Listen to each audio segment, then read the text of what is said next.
والعلا بكماله كشف الدجى بجماله حسنت جميع خصاله صلوا عليه وآله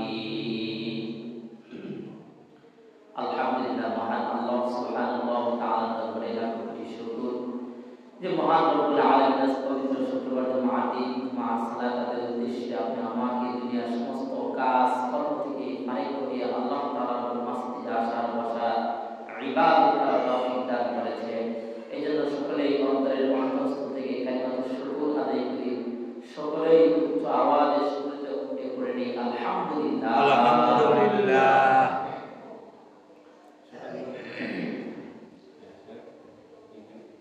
গত সপ্তাহে আলোচনা চলছিল আল্লাহ রাব্বুল আলামিন বলেন ওয়াকাদা আল্লা তা'বুদু ইল্লা ইয়্যাহু ওয়া বিল ওয়ালিদাইনি ইহসানা।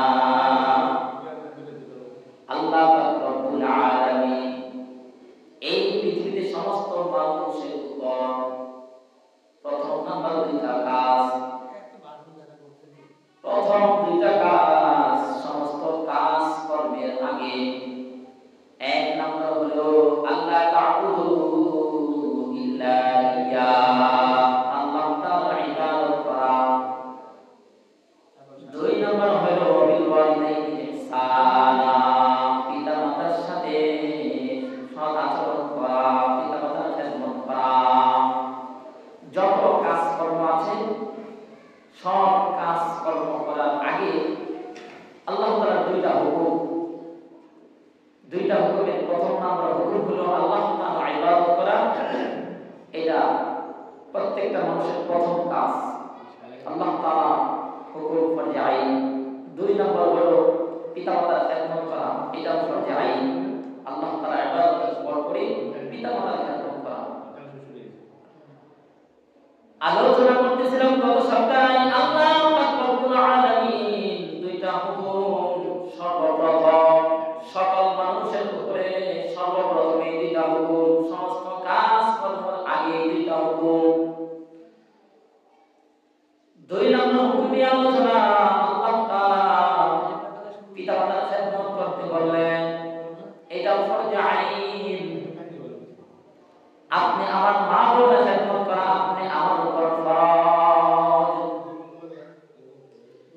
আল্লাহ রাব্বুল আলামিন বলেন ওয়াবিল ওয়ালিদাইনি ইহসানা, পিতামাতার খেদমত করো। ইম্মা ইয়াবলুগান্না ইনদাকাল কিবারা আহাদুহুমা আও কিলাহুমা ফালা তাকুল লাহুমা উফিন ওয়া লা তানহারহুমা ওয়া কুল লাহুমা কওলান কারীমা। আল্লাহ রাব্বুল আলামিন পিতামাতার সাথে সৎ আচরণের কথা বললেন, সাথে সাথে বললেন কথা দিয়ে সৎ আচরণ, আরেকটা হলো কথা দিয়ে অসৎ আচরণ, কর্ম দিয়ে সৎ আচরণ, কর্ম দিয়ে অসৎ আচরণ। উভয়ের কথা আল্লাহ তাআলা আয়াতে কারিমায় আলোচনা করেছেন। وَإِمَّا يَبْلُغَنَّ عِندَكَ الْكِبَرَ أَحَدُهُمَا, বিশেষ করে পিতামাতা যখন বৃদ্ধ অবস্থায় উপনীত হয়ে যায় তখন পিতামাতার খেদমত করো। পিতামাতা যখন বয়সে উপনীত হয় আল্লাহ তাআলা কিবারা আহাদুহুমা কেন বললেন? তাফসীর করো লেখেন যে পিতামাতা যখন বয়স্ক হয়ে যায় তখন তাদের খেদমত এমন ভাবে করা যে পিতামাতা আমার অবুঝ সন্তান, আমার মা আমার অবুঝ মেয়ের মতো, আমার বাবা আমার অবুঝ ছেলের মতো। শ্রদ্ধার সময় সম্মানের সময় পিতামাতা, কিন্তু খেদমত করার সময় অবুঝ মানুষের মতো মনে করা। পিতামাতা হচ্ছে অবুঝ যদি মনে করা হয় তাহলে খেদমত করা সহজ।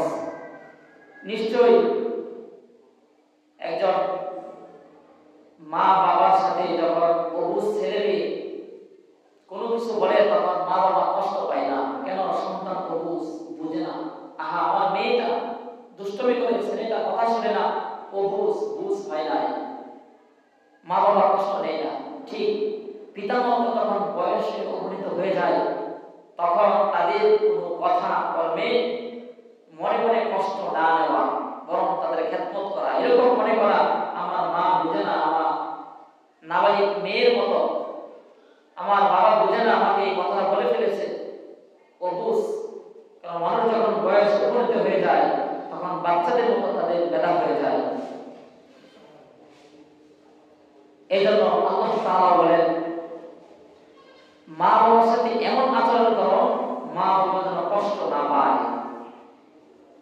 আল্লাহ রাব্বুল আলামিন বলেন ফালা তাকুল লাহুমা উফিন ওয়ালা তানহারহুমা,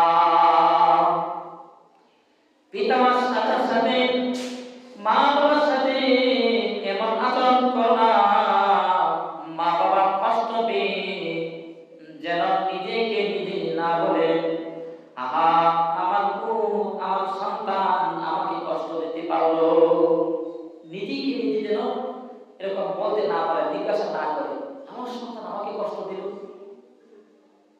এরপরে এক নাম্বার হলো মা বাবা যেন তোমার থেকে কষ্ট না পেয়ে এই কথা না বলে নিজেকে নিজে আমার সন্তান আমাকে কষ্ট দিতে পারলো।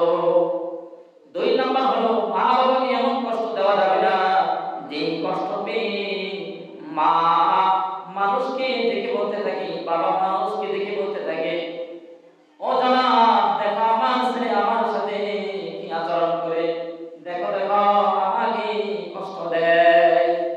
এমন কষ্ট দেওয়া যাবে না যে মা বাবা অন্যদেরকে দেখে দেখে বলতে থাকে দেখো আমার সন্তান আমার সাথে এই আচরণ করে। তিন নাম্বার হলো মা বাবাকে এমন কষ্ট দেওয়া যাবে না কষ্ট পেয়ে মা বাবা কান্না করে দে, কাউকে বলতেও পারে না, কাউকে দেখাতেও পারে না, নিজে নিজে নিজেকে প্রশ্ন করতে পারে না, কাঁদতে থাকে, বেদনা দুঃখে কাঁদতে থাকে, এমন কষ্ট দেওয়া যাবে না। চার নাম্বার হলো মা বাবাকে এমন কষ্ট দেওয়া যাবে না যে কষ্ট পেয়ে মা বাবা আফসোসের সঙ্গে বলতে থাকে উফ। আল্লাহ তাআলা উফ কথাটা কোরআনে কারিমে বলেন وَقُلْ لَهُمَا قَوْلًا كَرِيمًا فَلَا تَقُل لَّهُمَا أُفٍّ وَلَا تَنْهَرْهُمَا, এমন কষ্ট মা বাবাকে দেওয়া যাবে না, এমন কথা বলা যাবে না মা বাবা কষ্ট পেয়ে উফ শব্দ উচ্চারণ করবে। কথা দিয়ে এটা হলো সৎ ব্যবহার করতে হবে। সৎ ব্যবহার কেমন? আসসালামু আলাইকুম হুজুর কেমন আছেন, এটা হলো কথা দিয়ে সৎ ব্যবহার। আবার যদি বলে ও বেটা তোর চলাফেরা কেমন জানি ভালো লাগতেছে না, তোর চলাফেরা ভালো নয়, তোর হাতটি শেষে দিব একবারে লড়তে পারলে, এটা হচ্ছে কথা দিয়ে অসৎ ব্যবহার। তদ্রূপভাবে মা বাবার সাথে এমন কথা বলা যাবে না, এমন আচরণ করা যাবে না মা বাবা কষ্ট পেয়ে কখনো যেন আফসোস সঙ্গে উফ শব্দ উচ্চারণ না করে। আল্লাহ রাব্বুল আলামিন বলেন ওয়ালা তানহারহুমা, মা বাবার সাথে এমন কোনো আচরণ করা যাবে না যে মা বাবা কোনো একটা কথা কর্মের দ্বারা বিন্দু পরিমাণ কষ্ট পায়, এরকম আচরণ করা যাবে না। আল্লাহ রাসূল সাল্লাল্লাহু আলাইহি ওয়াসাল্লামের কাছে এক ব্যক্তি আসলেন, এসে বললেন মান আহাক্কুন না বিহুসনি সাহাবাতি ইয়া রাসূলুল্লাহ, ও নবীজি মা বাবার খেদমত বুঝতে পারলাম, তবে আমি কার বেশি আমার থেকে কে খেদমত করার আশা করে, আমি কার খেদমত করব নাকি উভয়টা সমান সমান করব? নবীজি বললেন ক্বালা উম্মুকা, তুমি তোমার মায়ের খেদমত করো। আবার বললেন ক্বালা সুম্মা মান, এরপরে আমি কার খেদমত করব? আল্লাহ হাবিব আবার বললেন ক্বালা উম্মুকা, তুমি তোমার মায়ের খেদমত করো। লোকটা আবার জিজ্ঞাসা করলো ক্বালা সুম্মা মান, এরপরে কার খেদমত করব? আল্লাহ নবী বলেন ক্বালা উম্মুকা, তুমি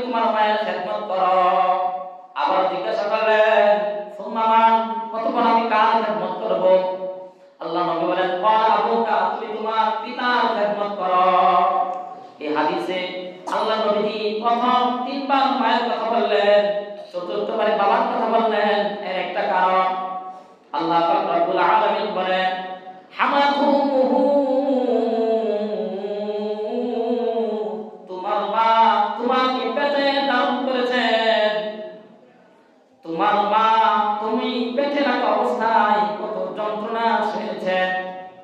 তুমি যখন তোমার মায়ের পেটের ভিতরে ছিলা, তুমি ডান থেকে বামে, বাম থেকে ডানে নড়াচড়া করেছ। গভীর রজনীতে মা যন্ত্রণায় ছটফট করে ঘুমাতে পারে না, আর বাবা ঘুমাইতেছেন। মায়ের যন্ত্রণার দিকে বাবার কোনো খোঁজ নাই।